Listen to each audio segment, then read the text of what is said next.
빈곤의 나락으로 떨어지기 전에 지금 당장 재정 계획을 세워라. 우리가 흔히 쓰는 말 중에 늦었다고 생각할 때가 가장 빠르다라는 말이 있습니다. 재정 계획을 세우는 데 있어 이보다 더 적절한 표현은 없을 것 같습니다. 우리는 종종 현재에 너무 집중한 나머지 미래에 닥쳐올 어려움을 간과하는 경향이 있죠. 하지만 어느 순간 경제적 불황이나 개인적인 문제로 인해 예상치 못한 상황이 찾아오면 준비되지 않은 사람은 그야말로 빈곤의 나락으로 떨어질 수 있습니다. 이러한 상황을 막기 위해서는 지금 당장 재정 계획을 세워야 합니다. 여기서 그 중요성을 설명하기 위해 세 가지 사례를 들어보겠습니다. 사례 1. 40대 중반 예상치 못한 실직. 김 씨는 대기업에서 15년간 근무한 경력이 있었습니다. 그동안 그는 회사의 안정성을 믿고 별다른 재정 계획을 세우지 않았습니다. 매달 월급이 들어오고 자녀의 학비와 생활비를 충당하는 것에만 집중했습니다. 그러나 갑작스러운 구조조정으로 실직을 하게 되었고 예상치 못한 이 상황에 크게 당황했습니다. 실직 후 몇 개월간 실업급여를 받았지만 고정 지출이 워낙 많아 금방 바닥이 났습니다. 김 씨는 결국 집을 팔아야 했고 그 후로는 저임금 일자리를 찾아 이리저리 떠돌며 경제적으로 힘든 시간을 보냈습니다. 만약 그가 사전에 재정 계획을 세웠다면 갑작스러운 실직에도 대비할 수 있었을 것입니다. 사례 2. 50대 후반 의료비 부담. 박 씨는 건강에 자신이 있었고 평생 큰 병 한 번 알아본 적이 없었습니다. 그래서 노후를 위해 별도의 의료비 예산을 마련하지 않았죠. 그러나 55세가 되던 해 갑작스럽게 심장질환으로 응급실에 실려갔고 이후 장기적인 치료와 약물 관리가 필요하다는 진단을 받았습니다. 의료비가 예상보다 훨씬 많이 들어갔고 준비해둔 자산 대부분을 치료비로 사용하게 되었습니다. 재정 계획이 부실했던 탓에 그는 치료 이후 생계 유지에도 큰 어려움을 겪게 되었습니다. 박 씨의 사례에서 알 수 있듯 예상치 못한 의료비는 누구에게나 닥칠 수 있는 문제이며 이를 대비하기 위한 재정 계획이 반드시 필요합니다. 사례 3. 은퇴 후 수입 감소로 인한 생활고. 이 씨는 30년간 한 직장에서 꾸준히 일한 후 60세에 은퇴했습니다. 은퇴 후 연금이 나오기 시작했지만 생각보다 적은 금액이었습니다. 평소 소비 패턴을 크게 줄이지 않았기 때문에 생활비가 부족해지기 시작했습니다. 특히 대출이 남아있던 집 문제는 큰 부담으로 다가왔습니다. 그동안 충분한 재정 계획을 세우지 않은 탓에 은퇴 후 더 이상 수입이 없을 때의 삶을 예측하지 못한 것이죠. 결국 그는 집을 임대하고 소득을 벌기 위해 파트타임 일을 찾기 시작했습니다. 이 사례는 은퇴 후의 삶을 미리 계획하지 않으면 작은 수입으로도 생활하기가 얼마나 어려운지를 잘 보여줍니다. 결론, 지금 당장 시작해야 할 재정 계획. 이 세 가지 사례에서 알 수 있듯이 우리는 언제나 예상치 못한 재정 위기에 직면할 수 있습니다. 그러나 재정 계획을 미리 세운다면 이런 위기에 좀 더 유연하게 대처할 수 있죠. 그럼 재정 계획을 어떻게 세워야 할까요? 첫째, 수입과 지출을 철저하게 관리해야 합니다.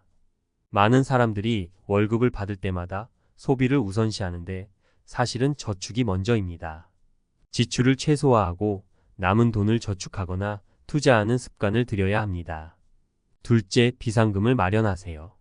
생활비 6개월에서 1년치 정도의 비상금을 마련해두면 갑작스러운 실직이나 건강 문제에도 버틸 수 있는 여유를 가질 수 있습니다. 셋째, 은퇴 후를 대비한 계획이 필요합니다. 연금만으로 생활이 가능할 것이라 믿는 건 위험합니다. 연금 외에도 추가적인 소득원이 될 수 있는 투자를 고려해 보세요. 빈곤의 나락으로 떨어지기 전에 지금 바로 재정 계획을 세우세요.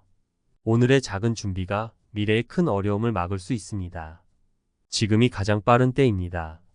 재정 계획을 세우는 것이 중요하다는 점을 깨달았다면 이제는 그 계획을 어떻게 현실적으로 실행할 수 있을지 구체적으로 살펴보는 것이 중요합니다. 우리가 흔히 저축이나 투자를 이야기할 때 많은 사람들이 너무 거창하거나 복잡하다고 느끼곤 합니다. 하지만 사실 재정 계획의 시작은 아주 간단한 단계에서 출발할 수 있습니다. 이제부터는 구체적으로 실행할 수 있는 몇 가지 중요한 전략을 소개하겠습니다. 1. 목표 설정, 구체적이고 실현 가능한 계획 세우기. 첫 번째 단계는 명확한 재정 목표를 설정하는 것입니다. 단순히 돈을 모아야지라고 생각하는 것과 5년 내에 비상금 1,000만 원을 모으겠다라고 구체적으로 목표를 정하는 것은 큰 차이가 있습니다. 이처럼 목표를 세울 때는 SMART 원칙, 즉 구체적이고 스퍼시픽, 측정 가능하며 메저러블, 달성 가능하고 어치버블, 현실적이며 리얼리스틱, 시간 제한이 있는 타임 마이너스 바운드 계획을 세워야 합니다. 예를 들어 매달 월급의 10%를 저축해 비상금을 마련하는 계획을 세우면 그 목표에 한 걸음씩 다가갈 수 있습니다. 2. 소비 습관 개선. 작은 습관이 큰 변화를 만든다. 재정 계획을 실행하는 데 있어서 가장 중요한 부분 중 하나는 자신의 소비 습관을 돌아보는 것입니다.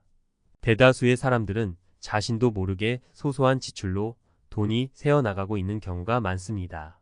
커피 한 잔, 외식, 쇼핑 등 작은 금액들이 쌓이면 큰 지출이 될 수 있습니다. 이런 작은 소비를 통제하는 것이 필요합니다.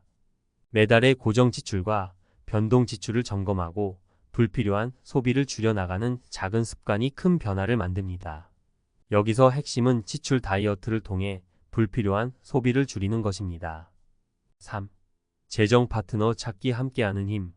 재정 계획을 세우는 과정에서 중요한 또 하나의 전략은 신뢰할 수 있는 재정 파트너를 찾는 것입니다.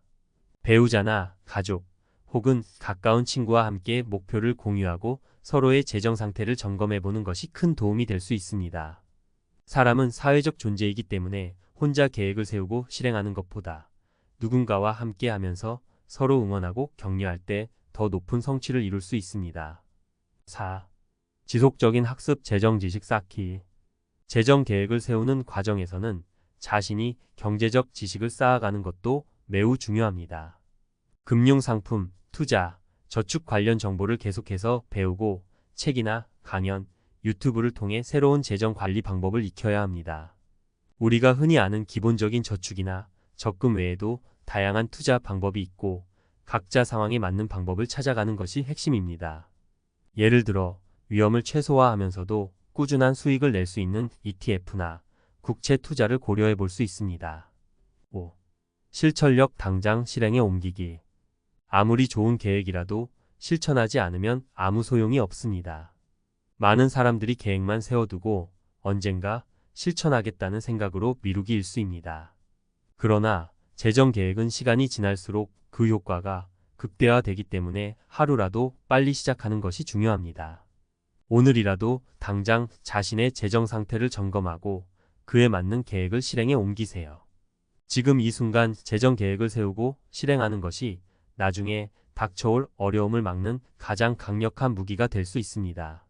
너무 어렵게 생각하지 말고 작은 것부터 하나씩 실천해 나가면 어느새 재정적으로 안정된 미래를 만들어갈 수 있을 것입니다. 빈곤의 나락은 미리 준비하면 충분히 피할 수 있습니다.